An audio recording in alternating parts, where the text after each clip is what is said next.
Welcome to the High Income Business Writing Podcast, helping you propel your writing business to a whole new level. And now, here's your host, Ed Gandia. Hey there, welcome to another episode of the High Income Business Writing Podcast, the number one podcast for freelance writers, copywriters, and solo marketers who want to earn more in less time doing work they love for better clients. With over 1.3 million downloads from listeners just like you across 101 countries. Here's an interesting thought to ponder. What if the real threat of AI isn't that it's smarter than us, but rather that it's just smart enough to make mediocrity obsolete? There's no doubt that we're entering a new era right now. Pattern recognition machines like ChatGPT and Claude can write emails, they can generate code, they can even summarize 600-page books in a matter of seconds. But here's the real twist. That's not intelligence, at least not the way we think of human intelligence. What AI does is extremely impressive, but it's also very narrow. The real opportunity for you and for me as creative professionals is doubling down on what I like to call our meta talents. And by that, I mean the things that AI still cannot touch. Today, we're going to talk about why your human intelligence is about to become your biggest competitive advantage. So AI is redefining the labor landscape, and some of what I'm reading about in this area is actually pretty stark. In an internal email that was recently sent to his employees in early May 2025, the CEO of the company Fiverr, who is basically a connector between freelancers and businesses and organizations and individuals who are looking for creative talent, the CEO told his employees internally something to the effect of, easy tasks will no longer exist. Hard is the new easy. Impossible is the new hard. If you do not become an exceptional talent at what you do, a master, you will face the need for a career change in a matter of months. He then added that to survive this coming wave, employees have to immerse themselves in the evolving landscape of AI tools, and not just learn how to use the tools, but also master them. Now, that's not a scare tactic. That's a reality check. Most people think the game is to outrun the AI, but that's the wrong race. You can't outrun, for example, a calculator at math. You can't outrun GPS at long distance navigation.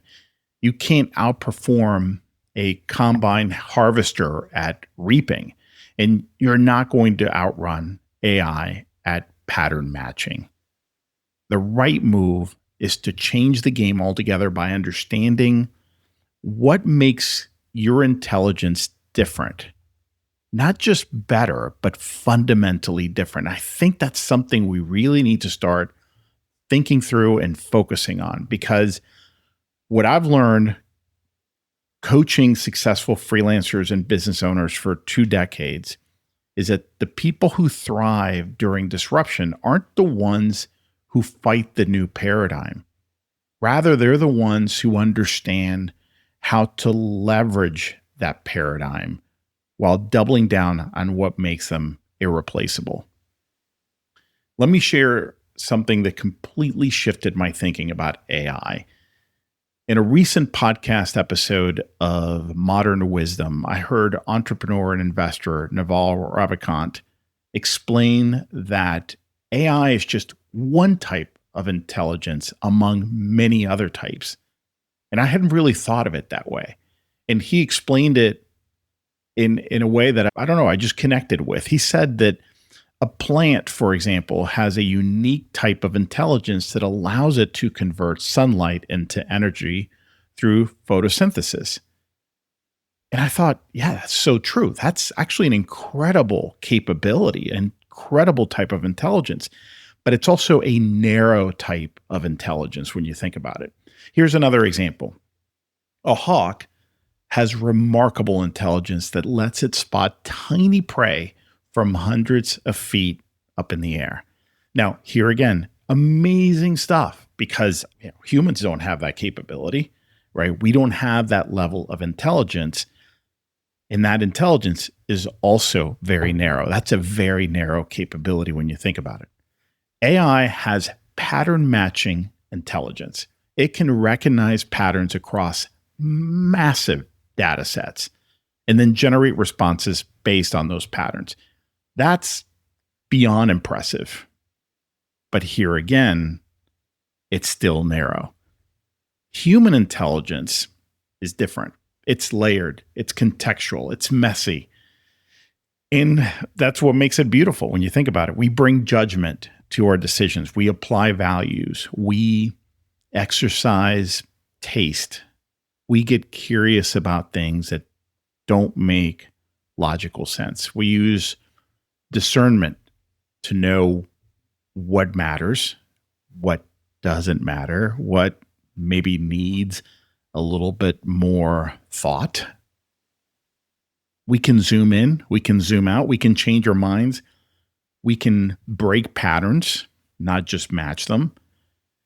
And I think that's fascinating. I mean, as messy as it sounds and as messy as it really is in real life, it's actually a real advantage, especially today. So here's a simple example that illustrates this idea, I think, really well. AI can generate 10 blog post introductions in 2, 3, 5 seconds. I've seen it happen. You've seen it happen, right?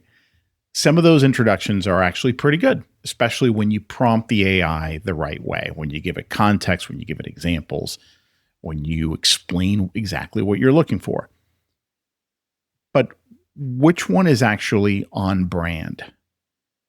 Which one hits just the right emotional tone for your specific audience?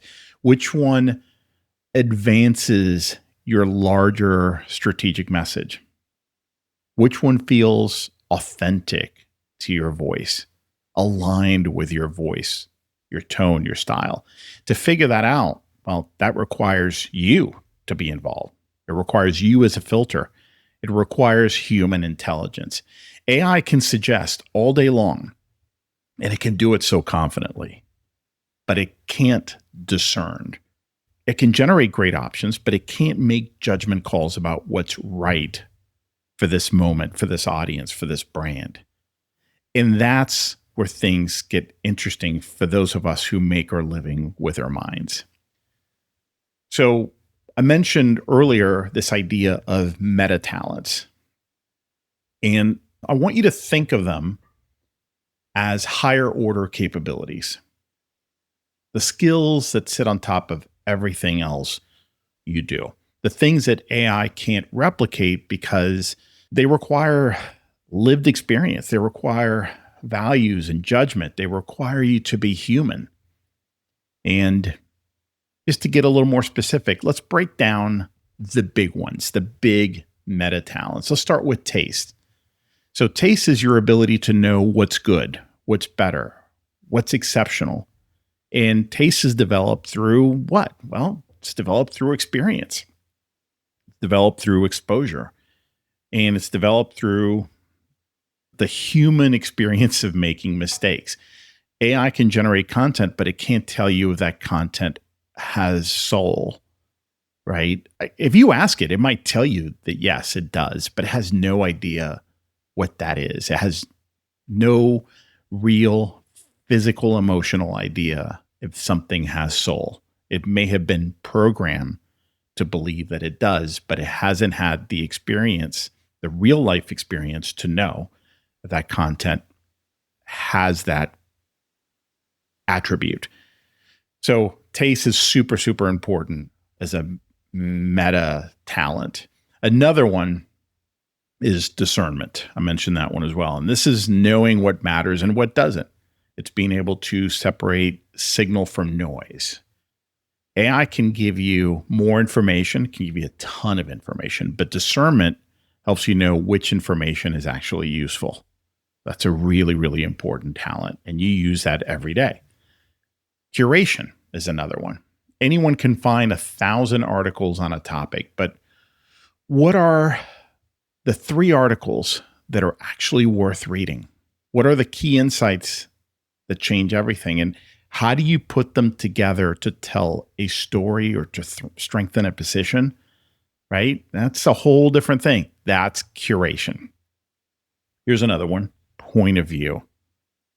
This might be the most important one. AI can synthesize existing ideas and perspectives, but it can't develop an original point of view based on your unique experiences and values. And that's because AI just doesn't have a point of view, regardless of what all those dystopian movies and novels portray AI to be like. It really doesn't. Until recently, I assumed that it did. I guess I didn't really give it too much thought. But when I really started to think more about it, I realized it doesn't have a point of view. It can't have a point of view.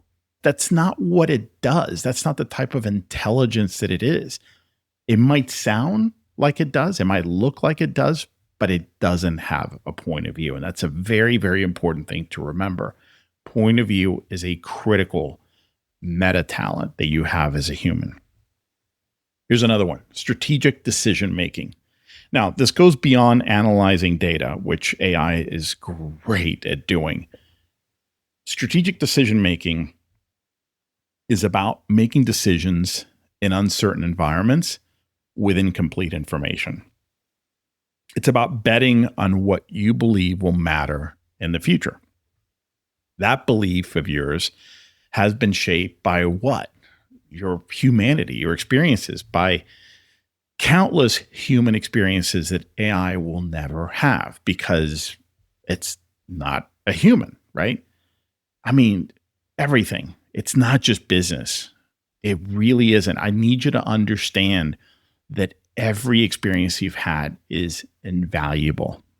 Holding your baby for the first time, taking a bite of that delicious dish that your mom has been making since you were a little kid, seeing your kid score that first goal in soccer or read her first few words. I mean, I could go on and on and on. Those experiences have shaped you. They make you unique. They make you human.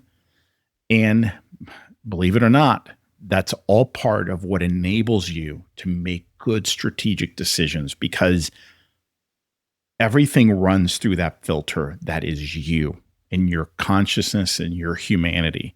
And that is extremely invaluable. And that's a meta skill that AI just doesn't have. It was never meant to be that. Nobody ever claimed that it did. And the only place where you actually see those claims is in Hollywood. And this leads me to another important meta talent, which is emotional intelligence. Reading the room, understanding what's not being said, knowing how to motivate, how to inspire, how to reassure, knowing how to make that little tweak in your communication and how you present something that will make all the difference in the world in terms of how it's received and perceived. AI can recognize emotional patterns in text, but it can't feel empathy. And that's the key. Empathy is uniquely human. Now I'm going to give you one more. Pattern breaking. That's a big one. AI is incredibly good at pattern matching, but innovation, and this hit me just recently, that innovation often comes from breaking patterns, not matching them.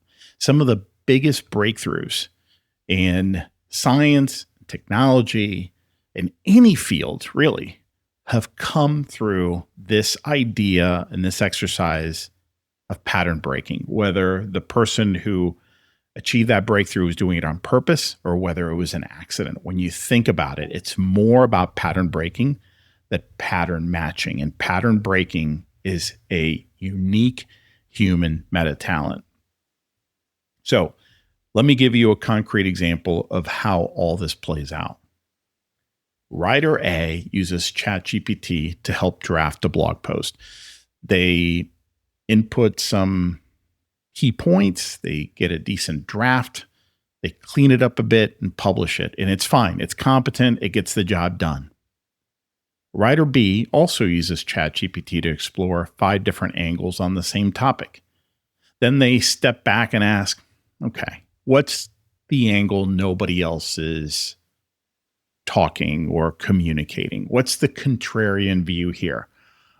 What metaphor from my own experience would make this concept click in a way that has never clicked before, maybe an unexpected way? Writer B ends up with something that could only come from them, something that has their fingerprints all over it. Everything else being equal, which writer do you think clients will still pay premium rates for? Which writer do you think is going to get the job done well and effectively? This is what I mean by meta talents. They're your differentiators in a world where AI makes good enough, cheap, and fast. That's really what we're dealing with here. Mediocrity, right? AI can create good enough, cheap, and fast. And sometimes that's all a client wants. I would argue that those are not the clients you want, though. And here's the thing. These talents that I just mentioned aren't talents that you either have or don't have. You already have them. But I would argue that you can develop them further and you can strengthen those talents like you can muscles. Now, here's where a lot of people get this wrong. They think the choice is either to embrace AI or to reject it. They treat it as a binary choice. And that's like saying the choice is either embrace calculators or reject them. Smart professionals aren't really threatened by AI once they really understand what it is and where it fits. Smart professionals, I have seen, orchestrate AI. They conduct it. They use it as a strategic tool, and they know exactly when, where, and how to use it. You don't fight a calculator, and you definitely don't fight a piece of software to do statistical modeling. You use those tools to do more powerful math and to come up with more powerful predictions faster, right? You don't fight GPS. Instead, you use it to reach new destinations that you've never been to before in a complex setting with a lot of twists and turns and a lot of traffic and other variables that are important to factor in. So the new model here is simple. Use AI for efficiency, not for replacement.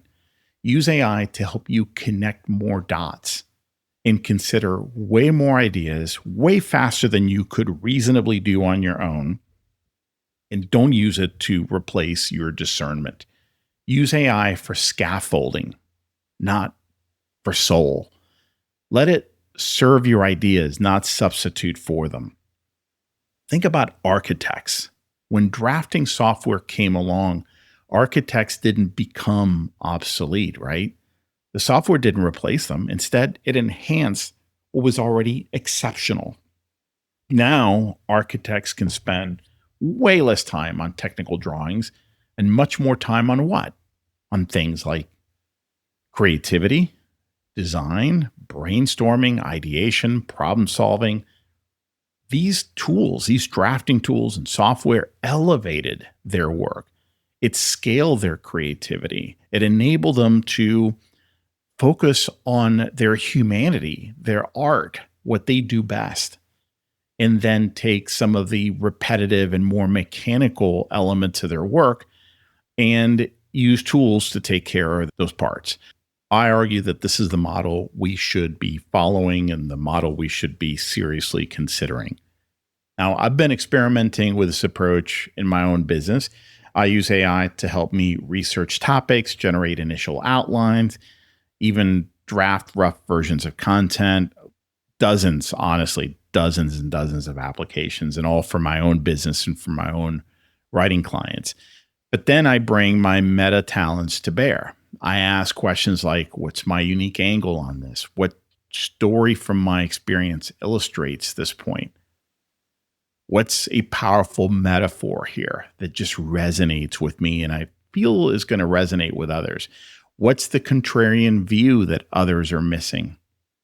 How do I make this more useful for my specific audience? For example, I have two clients that are home services companies.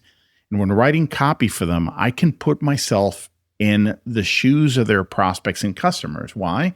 Well, because I'm a homeowner myself. And that experience enables me to bring empathy into the mix. Super, super important. Like a machine has never owned a home, will never own a home, right? It's not human.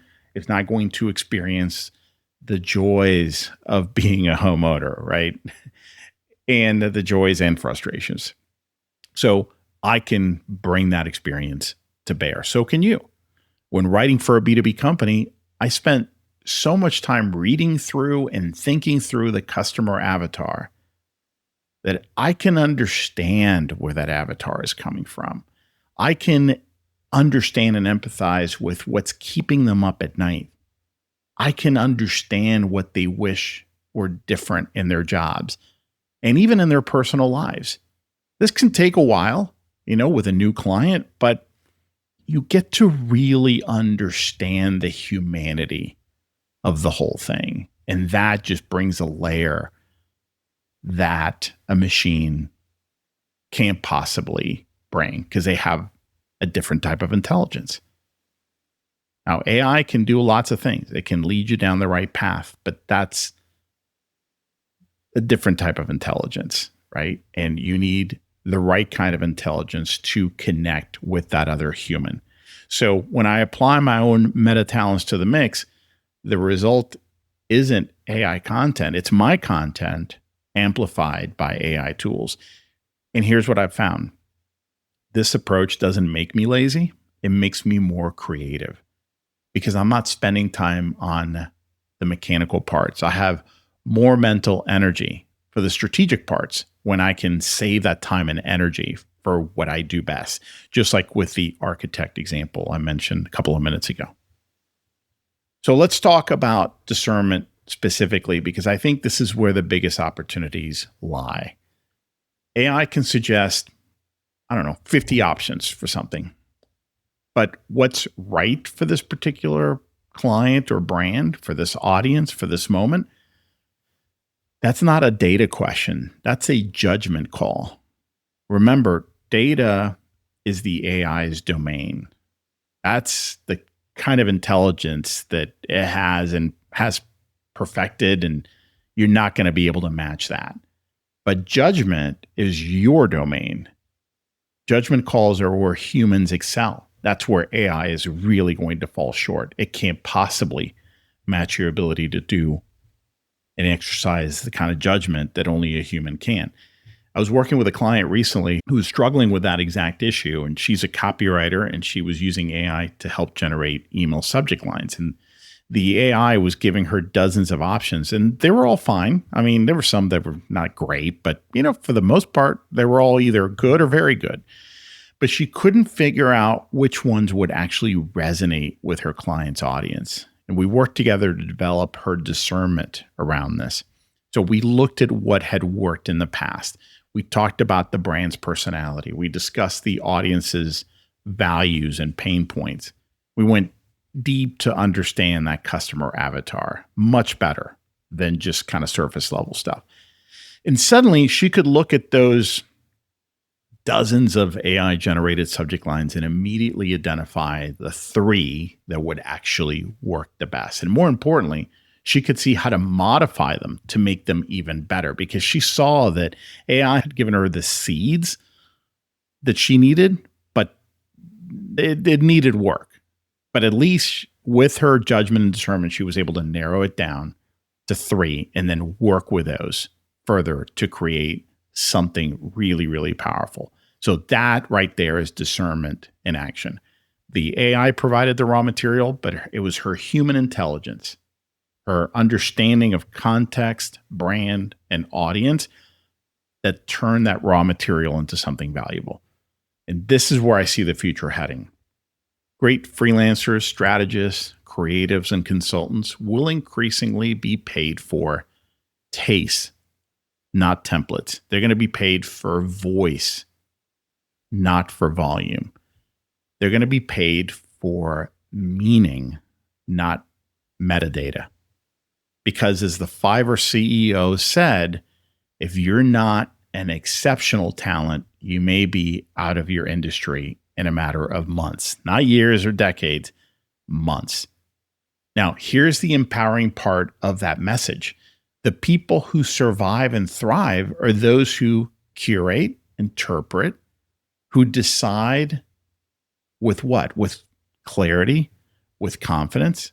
And again, these are learnable skills. Why? Because you're human. And if you're human, these are skills that are already in you. You just need to develop them.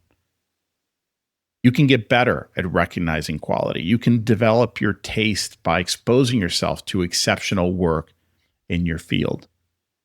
You can strengthen your discernment by practicing making judgment calls and learning from the results. I mean, that is such a human thing to do, right? This is how we learn. This is how we grow up. We make mistakes. And what are mistakes? Feedback. Failures are feedback. You can build your point of view by thinking deeply about what you believe in, what you believe, and why. These aren't mysterious talents that some people are born with and others aren't. Again, they're within you, and you may have some that are stronger than others, and everyone does, but they're all skills you can develop through intentional practice. And you can get really, really good at all these things. I suspect that if you are in this business, if you listen to the show, you're the kind of person who's already got a sharp set of skills. And these meta talents are very well developed within you.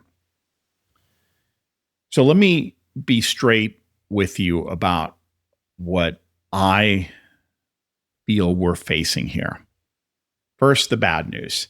Again, good enough, it's just not going to be good enough anymore. I hate to say it. It's just, again, mediocrity is about to be wiped out. That is no longer going to be an option. And it's already becoming clear that it's not an option even today. It has fallen to AI. Mediocrity has fallen to AI. And pretty good, guess what? Pretty good is next in line. So if mediocrity is already fallen, pretty good is next. And it's coming quickly. If your main value proposition is that you can do competent work quickly, you're in trouble. And guess what? I see a lot of writer and marketer, solo marketer websites where that's pretty much how they're positioning themselves. It's clear that this is what they're saying. They've been saying it for a long time, and that's no longer going to cut it. Why? Because AI can do competent work faster and cheaper than you can. I hate to say it, but it can. And you know what? We can argue all day long about how that's not right and about how clients should want something different. But you know what? Many clients are willing to take competent work. They're willing to take good work, and they want it cheap. If that's what they're going to get, they want it cheap. The good news, though, is, and this is the part that gets me excited, if you know how to pair your meta talents with the right tools, you become exponentially more powerful. This is what we could even consider, at least I do, a creative renaissance in disguise. Think about what becomes possible when AI handles the mechanical parts of your work. Maybe not 100%, but when it takes care of much of that, of the grunt work, just like the drafting software helped the architect focus on the more creative elements of their work. When that happens, you can focus on strategy instead of just purely execution. You can spend time on big ideas, big questions, better conversations, richer conversations instead of small tasks. You can develop your unique perspective instead of following templates. I'm seeing this play out with my coaching clients and students in my AI Advantage Bootcamp. This is happening already. The ones who are embracing AI strategically aren't becoming less valuable. They're becoming way more valuable. They're taking on bigger, better, more interesting projects. They're solving more complex problems. They're charging really solid fees that enable them to live well because they're not competing on efficiency anymore. They're competing on insight. One client recently told me something to the effect of AI doesn't make me replaceable. It makes me irreplaceable because now I can focus entirely on the things that only I can do. And I argue that that's the mindset shift we all need to make. Again, the more you bring to the work, the more of your unique perspective, your hard-won experience, your carefully developed taste, the more impact you will have. It's inevitable.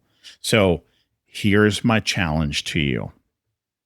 Take 30 minutes this week to really think about what your real value is. What makes you irreplaceable? What do you see that others miss? And this is important because the answer to those questions is where your future lies. Use that as just a way to kick off that discussion, that journal entry, to think about that conversation. Start investing in the non-transferable parts of yourself. By that, I mean, start working on refining your judgment. Read widely, expose yourself to exceptional work in your field and adjacent fields and even non-adjacent fields. There's real value in just exposing yourself to all kinds of different topics and subjects and fields, and start noticing what separates good from great. You have that ability. You know if it's completely outside your field, you have enough judgment and experience to know what is good and what is not good. You may not know exactly why, but you know when you see something, it's when you see good work and when it's not good work. Start journaling so you can clarify your thoughts better. And if you're already journaling, do more of it or do it more often. I really believe that journaling, especially analog journaling, right? Paper and pen, not a keyboard. Journaling is a powerful exercise in thinking about your thinking. And it's more important now than ever before. Build a unique point of view. What do you believe about your industry that others don't? What contrarian views do you hold? What have you learned from your experience that you can't find in a textbook? There's a lot there. Start exploring that. Get better at curating, not just creating. Practice looking at a dozen options and immediately identifying the best ones. Develop your taste. And here's something practical you can do right now. The next time you use AI to help with a project, don't just accept what it gives you. Push back. Ask better questions. Probe it further. Push it. Ask better questions, not just of the AI. Ask better questions of yourself. Use it as a starting point, not an ending point. I think many of us forget that, this is supposed to be a conversation with these models. It's not just, okay, here's what I need, and it comes back to you, and then you just accept it or not. No.